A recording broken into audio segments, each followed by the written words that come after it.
Welcome back sa aking YouTube channel. Para sa mga first time lang muna manood, please click mo na yan, Jeremy's TV, Manila. Anyway guys, wala nang bayad to, libre lang. Tulong mo na lang sa kapwa mo. Alright, thank you very much. So topic natin for today's video sa politics na guys. Pangulong Duterte, ni-rescue si Sara at hinamon si Martin Romualdez. Yan guys, yan ang mainit na pinag-uusapan ngayon dahil sa pag-alis o pagtanggal ng confidential fund kay Inday Sara ng 650 million dahil doon ang dami nagtatanggol ngayon kay Sara. Sino ba magtatanggol? Siyempre mga Duterte boys. Itong si Harry Roque, si Panelo, at ang kahuli-hulihan dahil hindi naman umuubra. Guys, yung mga restback nitong sila Roque at Panelo, kalaunan, rumescue itong kanyang tatay Digong. Diba? Yan. Kaya in-interview sa SMNI kung ano yung saloobin niya. At galit siya siyempre dahil nahubaran kasi guys nahubaran ng mukha o mga yung pride nila natanggal. Duterte kami pero sa ngayon lumabas dahil na zero out sila, wala na confidential fund, napahiya sila. Kaya galit na galit itong si Duterte na humamon dito kay Speaker Martin Romualdez na marami daw pera dyan sa Kongreso, sabi niya. At kung tatakbo ka ng Pangulo, at ayun nga, sinabi rin niya na tatakbo daw Pangulo itong si Martin Romualdez. So yun guys, panoorin muna natin yung sa SMNI na interview, right? Pasok. Pero tuluyan ko na, ikaw na, Romualdez. Pero maghigi ako ng audit. Ngayon, kung hindi ibigay sa atin yan, I will ask everybody, from the farmer to the businessman, to the church people, to every Filipino, to every soldier and policeman,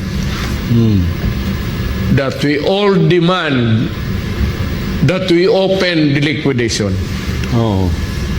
Lahat para malaman rin namin kung paano ninyo winaldas ang pera namin.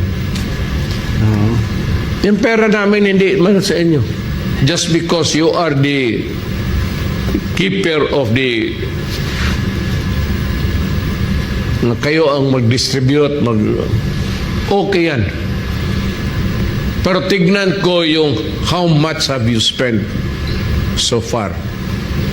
And I will demand the COA, because if the COA will not do it, then I am asking the Filipino, everybody, every soldier, every policeman, every farmer, to demand para malaman natin once and for all kung sino ang nagwawaldas ng pera sa Pilipinas. So guys, napanood nyo, di ba? Talagang galit na galit itong si Tatay Digong, di ba? so ang sabi niya, na marami nga daw dyan, pera. So kailangan, sabi niya, i-audit. Dahil marami pera dyan sa Kongreso. Sabi niya mismo siyempre naging presidente siya, alam niya, di ba, na may corruption dyan. Pero tanong dito, bakit ngayon lang nagsasalita si Pangulong Duterte? At alam niya palang may corruption dyan. Di ba? Na maraming pera, kailangan i-audit itong si Martin Romualdez sa Kongreso. 6 na taon siya umupo, di ba? Bakit nung panahon niya hindi niya sinugpo yan? Bakit hindi niya in-expose na may mga ganyang kalakaran para sa Kongreso? Bakit kung kailan yung anak niya tinanggalan ng confidential fund, ngayon lang siya nagdadadak-dak ng ganyan. Di ba? Alam na alam mo na para sa anak lang niya ito pinagtatanggol lang talaga yung anak niya dahil wala nang kumampi sa anak niya. Lahat ng mambabatas, wala na. Tinanggal na sa ibig sabihin, lahat approve na sa kanila. So, pag-uusapan na lang ngayon guys, yung sa Senado. So, yun na nga guys. Sabi nga niya na pinabusog daw niya ni Martin Romualdez yung mga kongreso. So, sana kung talagang concern siya sa ganyan, nung umupo siya, gumawa na siya ng paraan para supuin ito.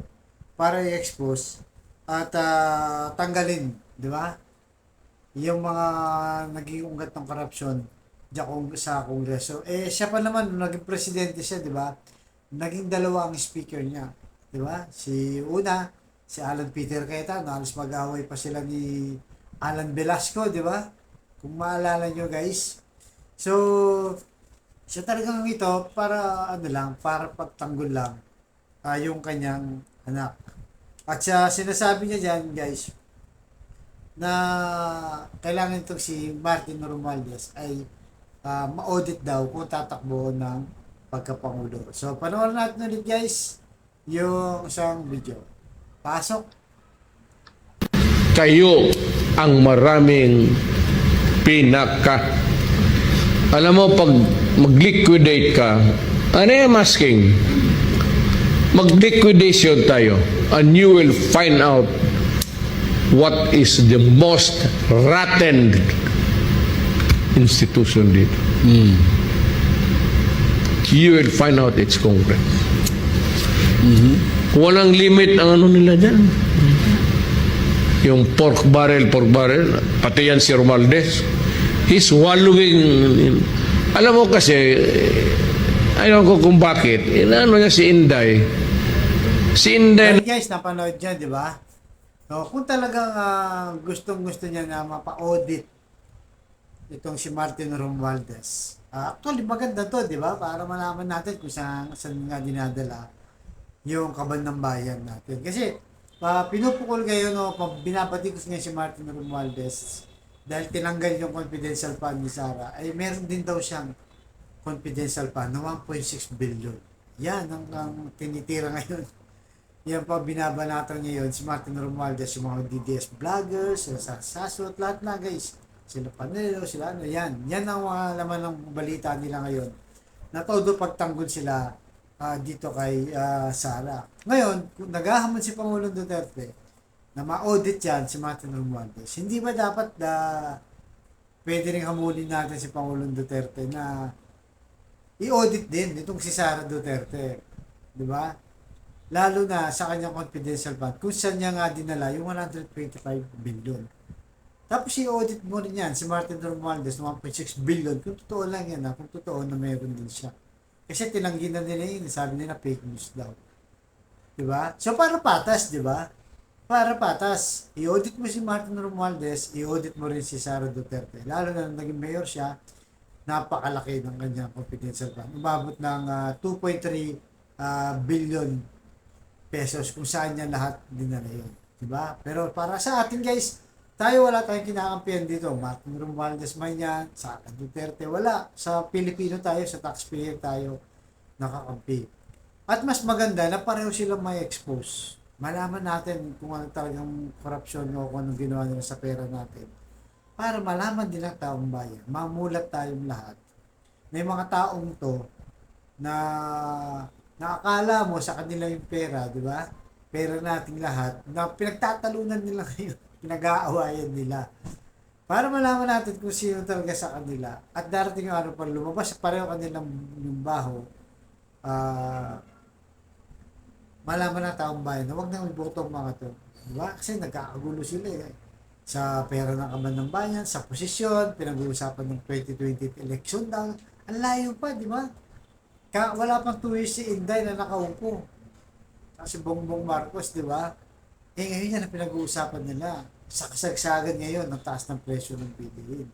So sa ating mga ordinaryong tao, kawawa lang tayo, di ba? Ang bis na solusyonan nito, nasa politika na sila. Malayo pa, guys. Malayo pa ang eleksyon. Ang inatupag na nila ay kanya-kanyang posisyon, pwesto, kanya-kanyang paratang na. Kaya maganda to, guys. Kailangan na magsilabasan na to para malaman ng taong bayan kung sino yung buboto. At sana mamulat na tayong lahat, lalo na yung mga bumoboto na hindi naman deserving, na imbis na unahin ng taong bayan, ay inuna yung mga sarili nila, di ba? So, inamon ito niya kasi inamon niya ni Digong si Martin Romualdez dahil nakita niya na dehado ang kanyang anak.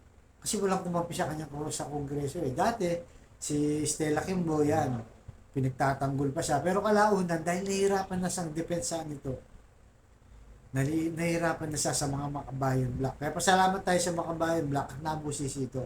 At ngayon, lumalalim pa guys, yung confidential fund. So, yung susunod dito, di-discuss natin yung confidential fund ni Pangulong Duterte nung siya presidente. Ikukumpara natin sa ibang presidente. So, maganda to guys para ma-regulate yung confidential fund kasi diyan sila kumakapit, nagtatago eh. Dahil alam nila hindi siya fully audited. Hindi yan fully audited eh. Merong pwede silang medyo maluwag. Sabihin natin maluwag. Dahil nga confidential tsaka intelligence fund. So, wag natin tantanan to at ang sabi, kailangan daw ng COA na i-audit to. So, yun na nga sabi ko, i-audit yan. At siyempre, baka pwedeng balikan din yung Parmalee, di ba? Kasi umalala nyo, sabi ni Digong nun eh, nung na-COA siya sa Parmalee, ano yung sabi niya? Huwag yung panawakan yung COA ngayon. Sabi niya, pero ngayon, sinasabi niya, binobola pa yung taong bayan na sama-sama daw tayo, magreklamo, ipa-audit sila, di ba? Nung panahon niya, ayun din niya eh. Sabi niya sa COA, loko-loko yung COA na yun, huwag nyo yung pakinggan, sabi, di ba? Naalala yung Parmalee, guys. Yan ang sinabi niya dahil na-red flag din siya doon sa Parmalee. So, dito natin makikita yung mga yung mga politiko talaga na pansarili lang. Imbes na unahin yung problema ng taong bayan, eto sila, nag-aaway-away dahil si Inday na-zero kanyang confidential fund. Pero di ba sabi naman niya, mabubuhay naman ako, sabi niya, nang walang confidential fund. At bahala na ang Kongreso, kasi ito, propose lang naman. Bahala na ang Kongreso kung approvean to o hindi. Pero hindi na-approve, siniro, galit na galit guys. So, ibig sabihin, hindi totoo yung sinasabi niya, hindi siya makakagalaw na walang confidential fund. Despite na malaki ang budget sa DepEd, di ba? Laki ng budget niya sa DepEd. Pero dahil wala sa confidential fund, yan, nagwawala ang mga DDS supporter. Yan, nagwawala sila Panelo, galit na galit, sila Roque, mga DDS vloggers, at saka ito, ngayong kahuli-huli ng pag-rest back ni Tatay Digong nila. So yun guys, bantayan natin to, huwag tayo papabola, nagtuturo sila, akala mo naman sila walang ginawang corruption. Alright? So baka susunod kong vlog, magdi-discuss pa tayo guys ng update dito. Alright? Thank you very much po.